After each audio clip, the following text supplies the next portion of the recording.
നമ്മളെപ്പോഴും ഉപയോഗിക്കുന്ന ഒരു വേർബാണ് കോൾ എന്നുള്ളത്. എന്താണ് ഈ വാക്കിൻ്റെ അർത്ഥം? വിളിക്കുക.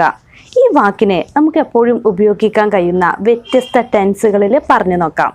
Welcome to Henna's English. ഒന്നാമത്തെ സെൻറ്റൻസ്, ഞാൻ നിന്നെ നാളെ വിളിക്കാം. ഇതെങ്ങനെ ഇംഗ്ലീഷിൽ പറയാം? I will call you tomorrow. എങ്ങനെയാണ്? I will call you tomorrow. ഞാൻ നിന്നെ നാളെ വിളിക്കാം. ഇനി അടുത്ത സെൻറ്റൻസ്, നീ ഇന്നലെ എന്നെ വിളിച്ചിരുന്നോ? എങ്ങനെ ഇംഗ്ലീഷിൽ ചോദിക്കാം? Did you call me yesterday? Did you call me yesterday. നീ ഇന്നലെ എന്നെ വിളിച്ചിരുന്നോ? ഇനി അടുത്ത സെൻറ്റൻസ്, ഞാൻ എല്ലാ വെള്ളിയാഴ്ചയും അവളെ വിളിക്കാറുണ്ട്. എങ്ങനെ ഇംഗ്ലീഷിൽ പറയാം? I call her every Friday. എങ്ങനെയാണ്? I call her every Friday. ഞാൻ എല്ലാ വെള്ളിയാഴ്ചയും അവളെ വിളിക്കാറുണ്ട്. ഇനി അടുത്ത സെൻറ്റൻസ്, അവൻ നിന്നെ വിളിക്കില്ല. എങ്ങനെ പറയും?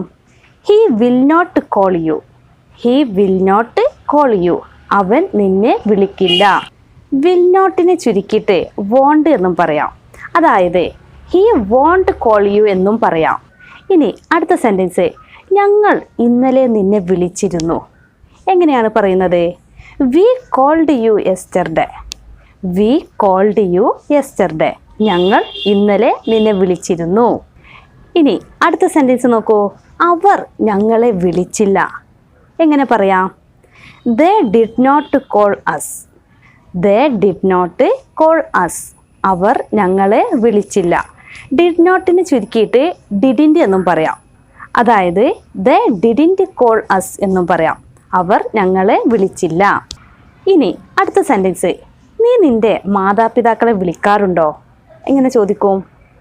Do you call your parents. Do you call your parents. നീ നിൻ്റെ മാതാപിതാക്കളെ വിളിക്കാറുണ്ടോ? ഇനി അടുത്ത സെൻറ്റൻസ്, അപരിചിതരെ വിളിക്കരുത്. എങ്ങനെ പറയാം? Don't call strangers. Don't call strangers. അപരിചിതരെ വിളിക്കരുത്. സ്ട്രേഞ്ചേഴ്സ് എന്ന് പറഞ്ഞാൽ അപരിചിതർ. ഇനി അടുത്ത സെൻറ്റൻസ്, നീ ഫ്രീ ആവുമ്പോൾ എന്നെ വിളിക്ക്. എങ്ങനെ പറയാം? Call me when you are free. എങ്ങനെയാണ്? Call me when you are free. നീ ഫ്രീ ആവുമ്പോൾ എന്നെ വിളിക്ക്. കോൾ മീ, എന്നെ വിളിക്ക്. When you are free. നീ ഫ്രീ ആവുമ്പോൾ. ഇനി അടുത്ത സെൻറ്റൻസ്, അവൻ എന്നെ വിളിക്കാറില്ല.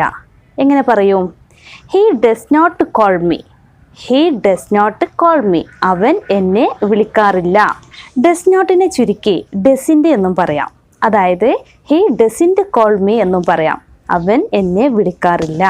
ഇതുപോലെ മറ്റു വേർബുകളും വ്യത്യസ്ത ടെൻസുകളിൽ നിങ്ങൾ പറയാൻ ശ്രമിക്കുക. പുതിയൊരു ടോപ്പിക്കുമായിട്ട് അടുത്ത വീഡിയോയിൽ കാണാം.